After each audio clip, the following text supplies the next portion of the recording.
Alors, nous avons maintenant Robert Bernier, professeur à l'ENAP, Joanne Marcotte, cofondatrice du réseau Liberté Québec et blogueuse, entre autres pour le Journal de Montréal, Journal de Québec. Bonjour, messieurs, dames. Joanne, j'aimerais avoir vos réactions. On a vu tantôt des images de jeunes carrés rouges, habillés en paramilitaires, munis de gourdins, masqués, casqués, qui tentent d'empêcher les jeunes qui sont munis, eux, d'une injonction de la Cour, pas d'un gourdin, pas d'un bat de baseball, d'une injonction de la Cour qui devrait faire force de loi, et on tente de les empêcher d'entrer, et il y a des professeurs contre la hausse qui participent à ces piquets-là. Vous en pensez quoi, vous? Bien, j'en pense que la population ne comprend strictement rien, moi la première, à ce qui se passe présentement en termes de faire imposer la loi. Il semblerait qu'au Québec, on est incapable de faire primer le droit d'accès à l'éducation dans nos collèges publics. Je dis bien dans nos collèges publics.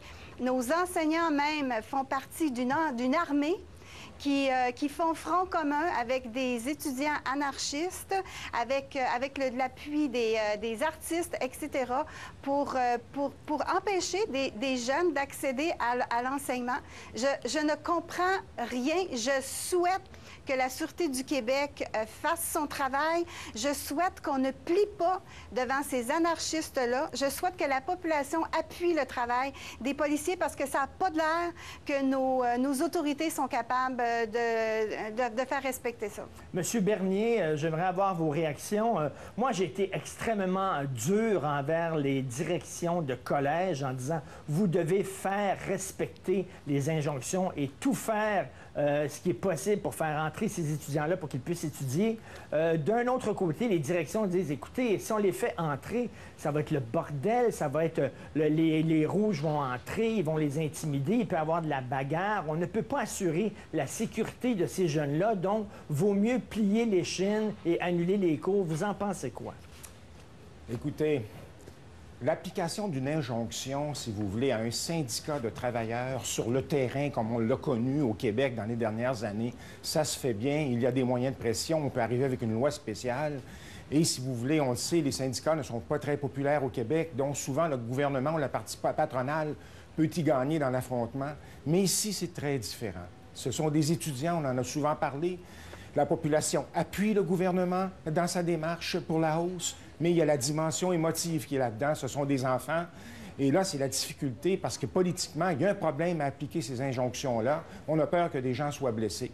Pour ce qui est des gens avec des casques, pour ce qui est des gens masqués, ça, c'est intolérable. Mais encore une fois, je pense que pour être en mesure de leur faire face, il va falloir qu'ils soient vraiment bien identifiés, circonscrits dans un périmètre donné pour que la police puisse intervenir. Ceci étant dit, on arrive au cœur de l'affaire.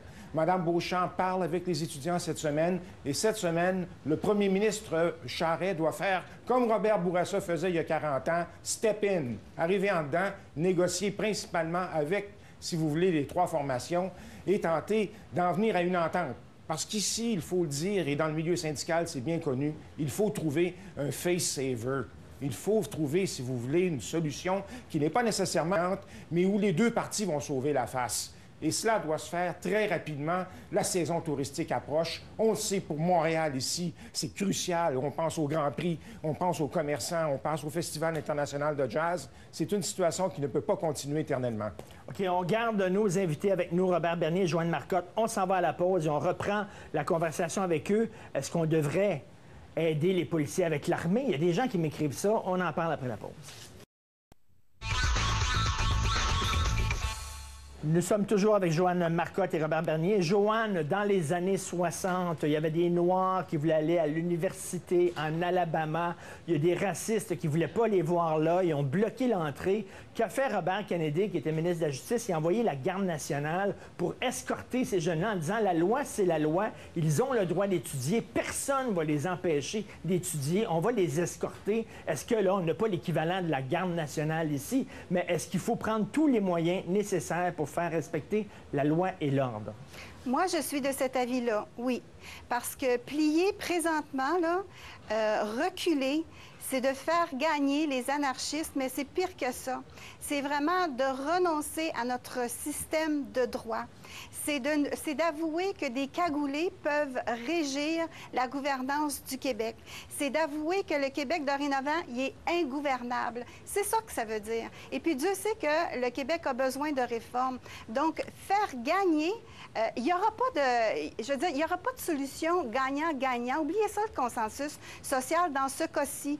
Le gouvernement a le choix de faire gagner des anarchistes et de reculer sur quelque chose sur lequel il a raison dans le fond et dans la forme, ou bien il a le choix de faire gagner un régime de droit qu'on a durement gagné avec les années. Monsieur Bernier, je pense qu'il est optimiste en tout respect. Les discussions ne fonctionnent pas. Ils auront beau s'asseoir autour d'une table avec la ministre Beauchamp, les leaders ne contrôlent plus leurs troupes. Ils ne veulent rien savoir de payer un petit peu plus pour leur droit de scolarité. Ils peuvent bien discuter s'ils veulent, mais il reste qu'il y a un droit.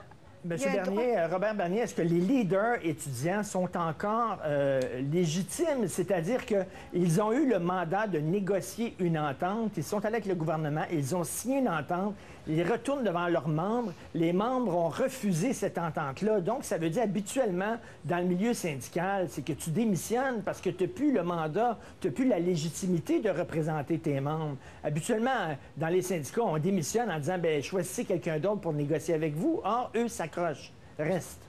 Ce ne sont pas des organisations syndicales traditionnelles.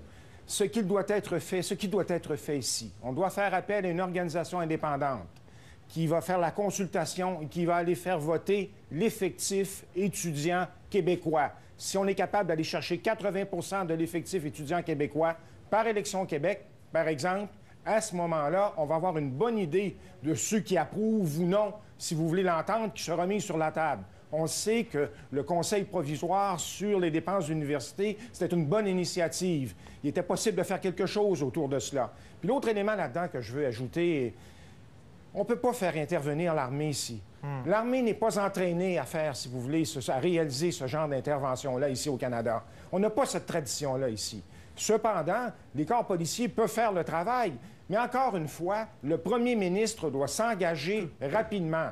Il doit aller sur le terrain, comme Robert Bourassa l'a fait dans les années 70. Tout à fait. Joanne Marcotte, Gilbert Lavoie du Soleil écrit en disant, bien, coudonc, si le premier ministre n'est pas capable de faire respecter, de faire régner l'ordre et la justice au Québec, bien alors qu'il démissionne ou qu'il déclenche des élections. Vous en pensez quoi de ça? Bien, je pense qu'il a raison. Si le premier ministre n'est pas capable d'être le fiduciaire de la loi et l'ordre et de notre système de droit, il n'est pas qualifié pour gouverner, et encore moins Pauline Marois, à ce que je peux voir. Il a tout à fait raison, mais dans l'article de Gilbert Lavoie, on voyait bien aussi l'impossibilité de la négociation. Tout ça a été écrit dès le jour 1. Les jeunes ne veulent pas négocier. Cette minorité anarchiste-là ne veulent pas négocier. Ils veulent rien savoir. Il va falloir le réaliser, ça, à un moment donné. Les traiter en adultes responsables, ce ne sont pas des enfants. Ce sont des gens qui mettent des bombes, et oui, ce sont des étudiants. Ce sont des étudiants qui sont encouragés par un François Havard, par un Claude Legault, etc. C'est ça qu'on vit présentement. Il faut que ça cesse. Il faut vraiment que ça cesse. Robert Bernier, si je joue au poker avec vous, vous allez peut-être gagner, je vais peut-être gagner, mais les lois s'appliquent aux deux. Là, on a l'impression qu'il y a une des deux parties qui se sentent au-dessus des lois. Au-dessus des règlements. Et joue une autre game que celle que le gouvernement veut jouer. Comment on peut gagner contre des gens comme ça? Comment on peut négocier contre des gens comme ça? Et le gouvernement, d'un côté, il dit on ne veut pas négocier avec l'Atlas. Après ça, oui, on veut négocier. Non, on ne veut pas négocier. Oui, on veut négocier. On dirait que le gouvernement manque de colonne vertébrale là-dedans. Oui, mais il y a 2 semaines, lorsqu'ils en sont venus à une entente provisoire, ils semblaient s'entendre autour de la table. Le premier ministre a fait des déclarations malheureuses par la suite. Il y a probablement que ses paroles ont dépassé sa pensée. S'il aurait été, si vous voulez, moins agressif ou si moins triomphaliste, je m'excuse, à ce moment-là, peut-être que la situation se serait atténuée puis on aurait pu revenir à la table. Mais moi, je crois fermement que si le premier ministre s'engage cette semaine, ils reviennent tous les 3 à la table, Si le problème se pose avec une minorité, mais à ce moment-là, faisons prendre le vote au niveau du Québec. Pas à l'intérieur d'une élection générale tout de suite. Le climat n'est pas pour ça, mais finalement, déclencher une consultation publique pour les étudiants. Et ça, on peut le faire. Joanne, je sais, la loi est là, on ne peut pas négocier, c'est ce que vous dites, mais on fait quoi? On ne peut pas commencer à matraquer tout le monde, tout ce qui bouge, là. C'est pas un coup de matraque qu'on va régler cette affaire-là non plus, là. On ne parle pas de matraquer, on parle de neutraliser une minorité infime qui s'improvise leader de ce lot d'étudiants-là qui bloquent les entrées. Je ne peux pas croire qu'on n'a pas les forces policières pour faire respecter des droits. Je ne peux pas croire ça. Quant au vote, quand on vote sur quelque chose d'illégal, une grève étudiante, c'est illégal. Ça n'existe pas. Alors, qualifiez-moi ce que peut être un vote sur quelque chose d'illégal. La démocratie étudiante n'existe pas présentement si elle est basée sur un vote sur quelque chose d'illégal. On va-tu commencer à le comprendre, cette affaire-là? Joanne, on fait affaire à des enfants.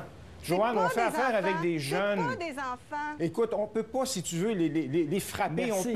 On peut atténuer la Cela situation. dit, M. Bernier, peut-être des jeunes, mais des jeunes qui sont manipulés par des gros syndicats Et qui, des eux, enseignants. ne sont pas jeunes et qui utilisent justement les étudiants pour faire leur sale job. Merci beaucoup. C'est tout le temps qu'il nous reste. On va certainement s'en reparler, malheureusement, parce que ça va encore durer. Heureusement, parce que je ne discute